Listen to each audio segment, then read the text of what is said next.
BJP celebrated 9 years in power, throwing light upon the transformation of India at a global front under the 9 years of Prime Minister Modi's leadership. External Affairs Minister Dr. S Jaisankar said that a large part of the world sees India as a development partner. He also emphasized that India stands as an economic collaborator. The remarks from the External Affairs Minister on India's progress at the global level came while addressing a special briefing on 9 years of Prime Minister Narendra Modi's foreign policy. It may be a matter of debate, though, on how the Prime Minister and the measures that he has taken have proved well for the economy. Therefore, let's also have a look at a few of his decisions that changed India's economy. Let's analyze how India has transformed under Prime Minister Narendra Modi from gaining a position in the world order and becoming a significant engine of Asia and, of course, global growth. To talk more about this, joining us on the platform is Ambassador Bhaswati Mukherjee, former diplomat. Also with us on the platform is Advocate Mahima Singh, Congress spokesperson. Last but not the least, Professor Madhav Nalapat, editorial director of the Sunday Guardian, also joins us on the show. Professor Nalapat, I'd like to begin with you, sir. Sir, of course, the foreign minister did put out his remarks as to what he thinks India has gained in the last 9 years. As per you, the observation that you have cultivated, where do you think India has benefited the most under the BJP rule with Prime Minister Modi paying special and astute emphasis to foreign policy? Well, look, you can't separate foreign policy from domestic results. The situation domestically, economic growth, even public welfare depends a great deal on foreign policy, because no country is an island standing alone. We need partnerships. We need groups of friendly countries to cluster together in various ways. So foreign policy is very much linked to the situation domestically. Now, the good luck is, frankly, that the geopolitical currents are really now very much in favor of India, in the sense that, if you remember, back in the 1980s, there was a even though Gorbachev was a reaction which completely failed, there was a huge Cold War going between the US and the USSR mainly, and that gave an opportunity for China. Today, we are in the midst of a new Cold War. Cold War 2.0 is what I've called it quite some time. And that is now principally between the US and, of course, friends, partners, etc., and China and its friends and partners. That is giving a huge opportunity for India, mainly because the Indo-Pacific has now become the main theater of geopolitical gravity. Now, in the past, it was the Atlantic, it was Europe, now it is Asia, it is the Indo-Pacific. The renaming of the Pacific and the Indian Oceans into a combined Indo-Pacific is reflective of the central location of India in this particular situation. Prime Minister Modi has navigated this situation. For example, in the case of Russia, he has ensured good relations with Russia, and we are getting the benefit of cheap crude oil, if I may say so. A huge amount of crude oil is now being sourced from Russia at very low prices. At the same time, there are no sanctions from the United States. And why? Because India is a critical element in securing the Indo-Pacific. And we are very clear. Our theater of operations is the Indo-Pacific. And our country of concern is certainly not Russia, which is actually a country of concern of the past, which unfortunately some people in Europe and North America don't seem to understand. The country of concern is China. And I must say that stand, after a few months of problems, has been welcomed in a sense by the global South, because it's adopted the same language, and the global North has understood that India is critical in the security of the Indo-Pacific. So we have not had all those horrible sanctions that people talked about. I would like to remind you, back in 1998, when we had Pokhran, the Pokhran explosion by Prime Minister Vajpayee, there was a lot of talk about crippling sanctions on India, Bill Clinton and others. My point was, we were too important to try and cripple and make an enemy of. So my prediction in the Times of India was on the front page, sanctions are going to be relatively mild. Mr. Swaminathan Iyer's prediction was in the Economic Times on the same day on the front page, sanctions will be crippling and will terribly hurt India. I turned out to be right. So I'd like to say that the point is, if you're a sailboat and the winds are really going very well in your favor, then you have to adjust the sails properly. And overall, I do believe this government has done that. Ambassador Mukherjee, in your opinion, what have been that salient achievement that this government has been able to pull off, which was never before seen in India's independent history?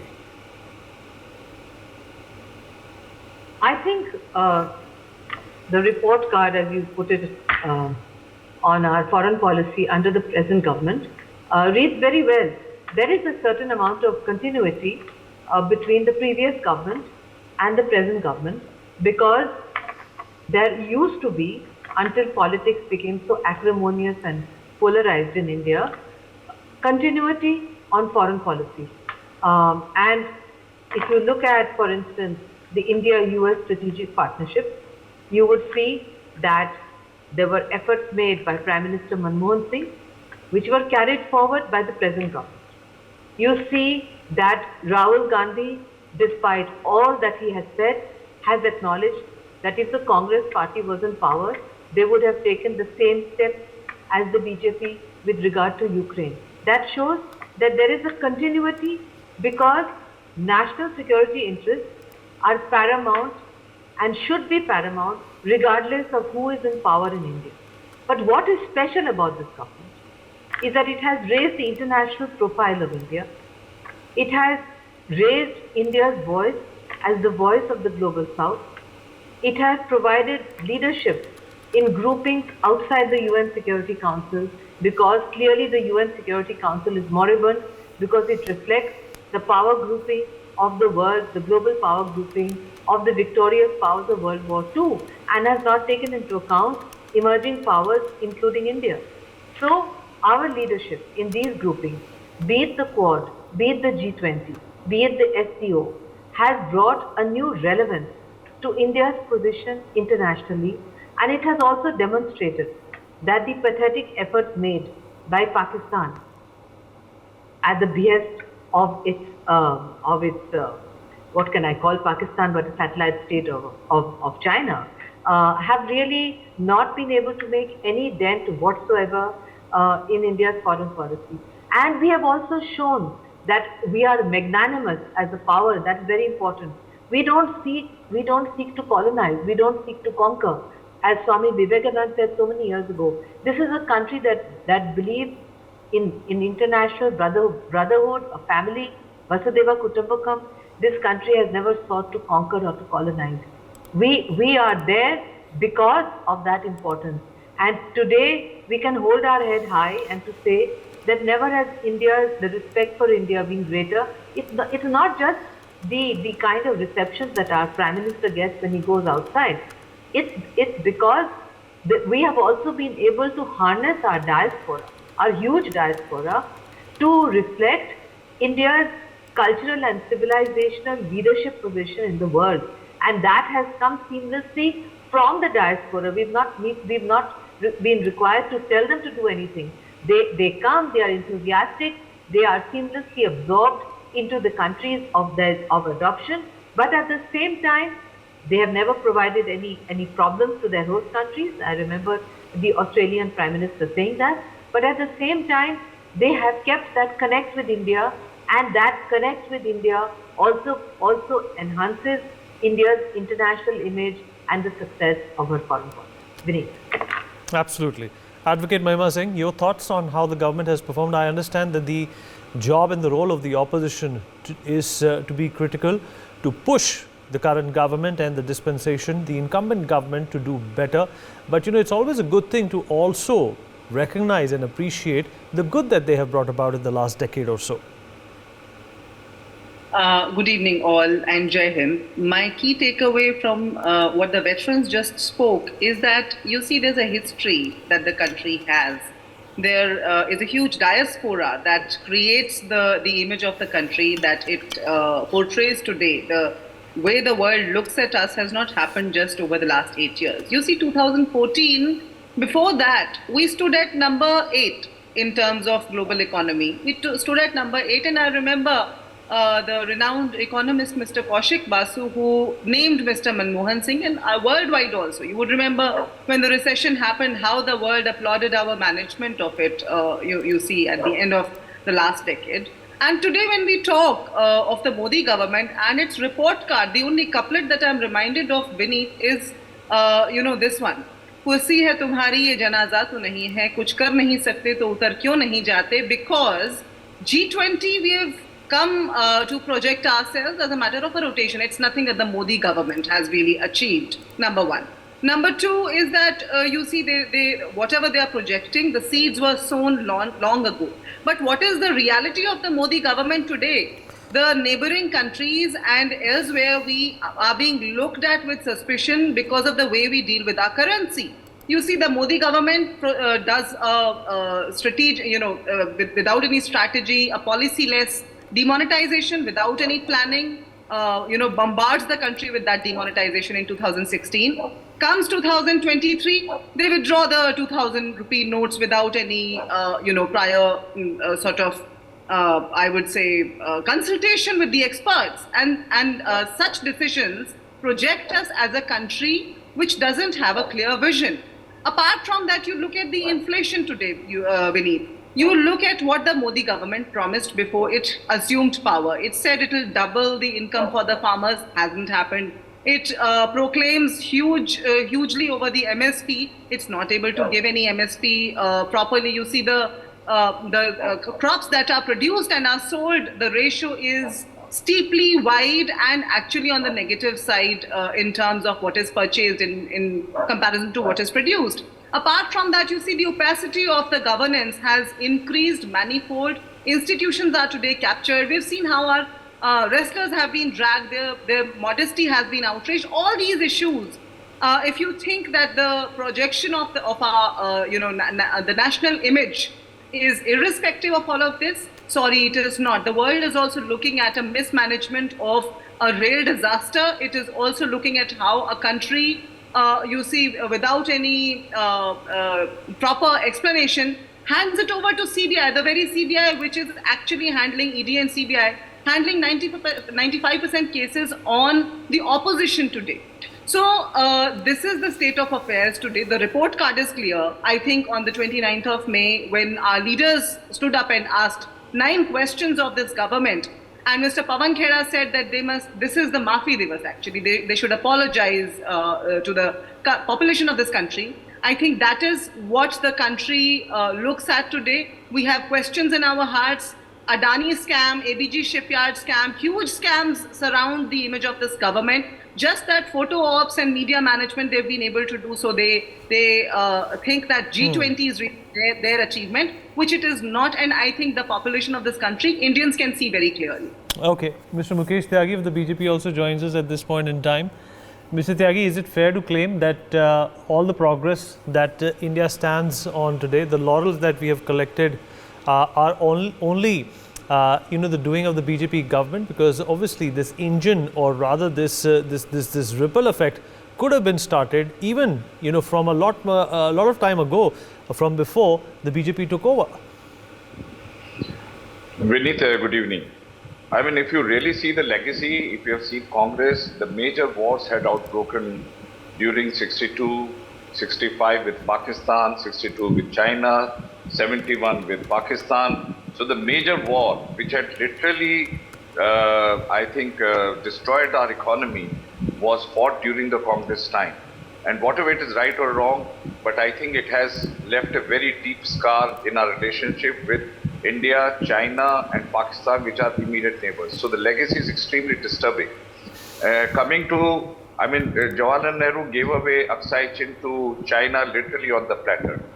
Jawaharlal Nehru gave away the seat in Security Council literally on the platter, which was coming to us. As a result, we have experienced many vetoes in the United Nations Security Council. So this is the legacy which we have inherited from Congress, and Congress is patting its shoulder that they have done an extraordinary job. Looking at Mr. Modi, I mean, there was a time the Indians, I mean, they are the people who have written to United States after 2002 that Prime Minister Modi should not be given visa. So they have been continuously working against the national interest of India. Now, recent posturing of Rahul Gandhi right in London, and London School of Economics and Cambridge, and also now in the United States is 6 days or 7 days too. He has been ridiculing India democracy. He has been ridiculing Mr. Modi. And look at the way our democracy is functioning. It is the largest democracy in the world. 143 crore people. Can you imagine how humongous it is? We are only 2% of the world geography and almost 16% of the world population. Mr. Modi is managing such a complex nations with absolutely firm hand. And I think our relationship with all the countries has taken a completely different level. I mean, G20 is one of the examples. Maybe she says it comes by rotation, but no, there is a whole lot of world looking at G20 leadership of Prime Minister Modi. He's received where no other Prime Minister has been ever received, the way he's received in international arena. Australian Prime Minister calling him boss. I mean, can you imagine the kind of recognition he gave? Papua New Guinea President touching his feet because of his extraordinary corona management and help to the different countries when they were facing, and India was one.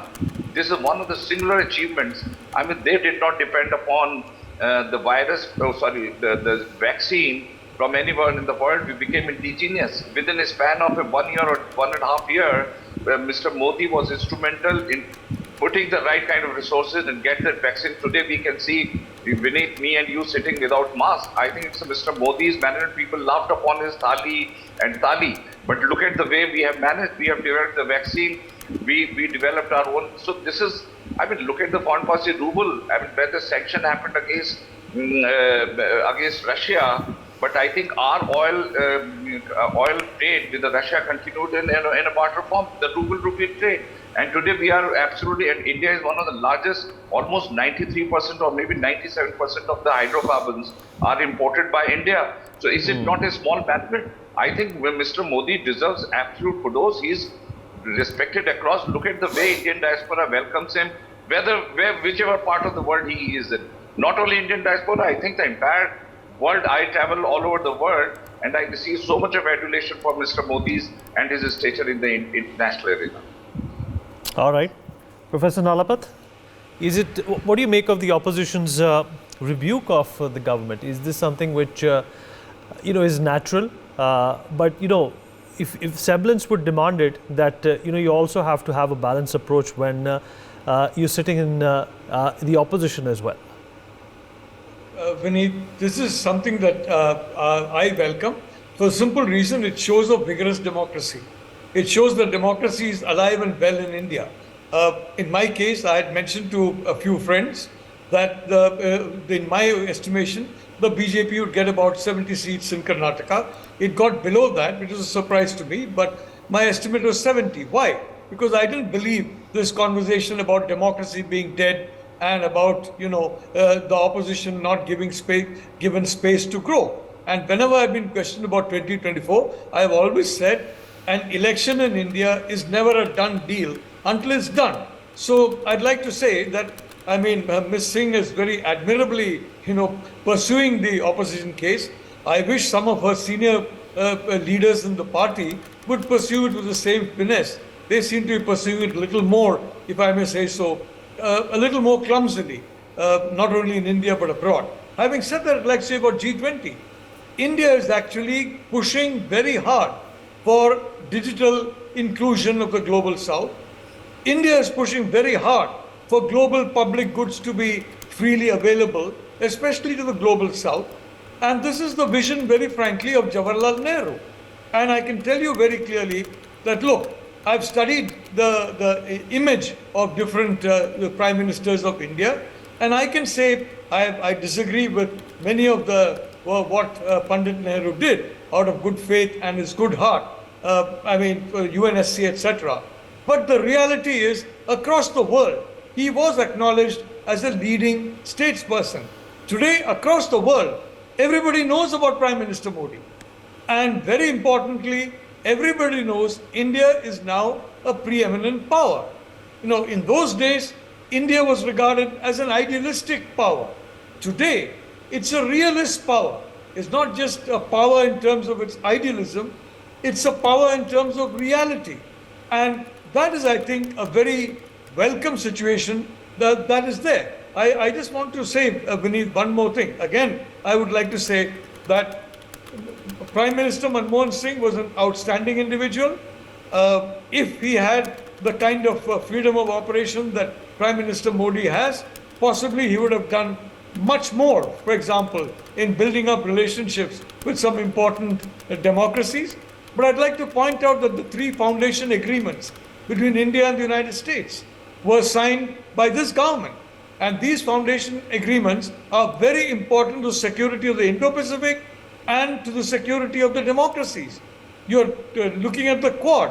The Quadrilateral Security Alliance was, in a sense, it is not just the Australians, it was languishing. Nobody took it up. And then it was Shinzo Abe and Modi who took it up. So my point is, look, there are good and bad points in all the, in all the leaders that we have had. In the case of the Congress Party, Manmohan Singh and Narasimha Rao were amazing reformers, but unfortunately, they lacked the political strength, the political support within their party and within the country that Prime Minister Modi has.